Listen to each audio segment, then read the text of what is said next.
La morte amoureuse.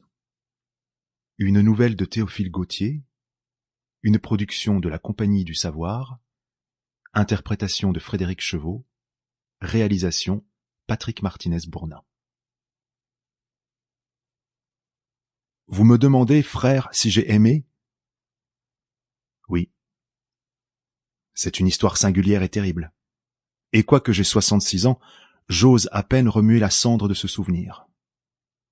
Je ne veux rien vous refuser, mais je ne ferai pas à une âme moins éprouvée un pareil récit. Ce sont des événements si étranges que je ne puis croire qu'ils me soient arrivés. J'ai été pendant plus de 3 ans le jouet d'une illusion singulière et diabolique.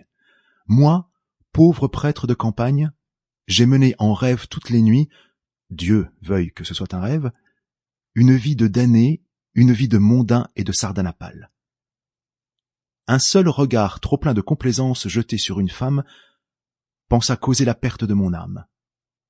Mais enfin, avec l'aide de Dieu et de mon saint patron, je suis parvenu à chasser l'esprit malin qui s'était emparé de moi. Mon existence s'était compliquée d'une existence nocturne entièrement différente. Le jour, j'étais un prêtre du Seigneur, chaste, occupé de la prière et des choses saintes.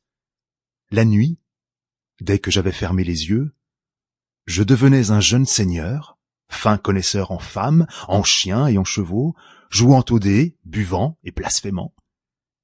Et lorsqu'au lever de l'aube je me réveillais, il me semblait au contraire que je m'endormais et que je rêvais que j'étais prêtre.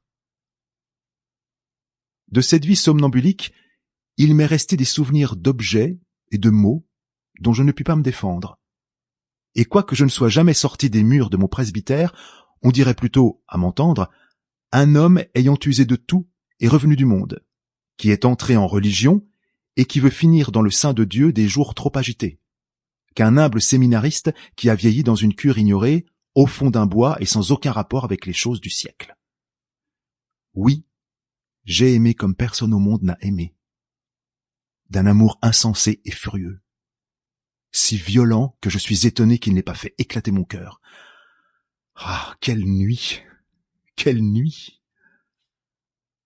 Dès ma plus tendre enfance, je m'étais senti de la vocation pour l'état de prêtre.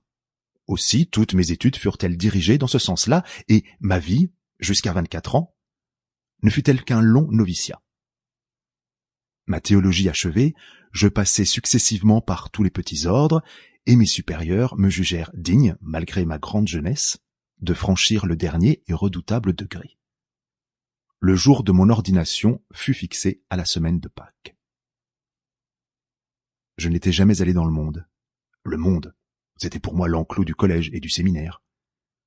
Je savais vaguement qu'il y avait quelque chose que l'on appelait femme, mais je n'y arrêtais pas ma pensée. J'étais d'une innocence parfaite. Je ne voyais ma mère vieille et infirme que 2 fois l'an. C'était là toutes mes relations avec le dehors. Je ne regrettais rien. Je n'éprouvais pas la moindre hésitation devant cet engagement irrévocable. J'étais plein de joie et d'impatience. Jamais jeune fiancé n'a compté les heures avec une ardeur plus fiévreuse. Je n'en dormais pas. Je rêvais que je disais la messe. Être prêtre, je ne voyais rien de plus beau au monde. J'aurais refusé d'être roi ou poète. Mon ambition ne concevait pas au-delà. Ce que je dis là est pour vous montrer combien ce qui m'est arrivé ne devait pas m'arriver, et de quelle fascination inexplicable j'ai été la victime.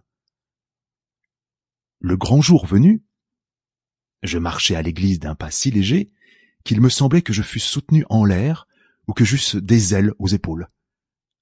Je me croyais un ange, et je m'étonnais de la physionomie sombre et préoccupée de mes compagnons, car nous étions plusieurs. J'avais passé la nuit en prière, et j'étais dans un état qui touchait presque à l'extase.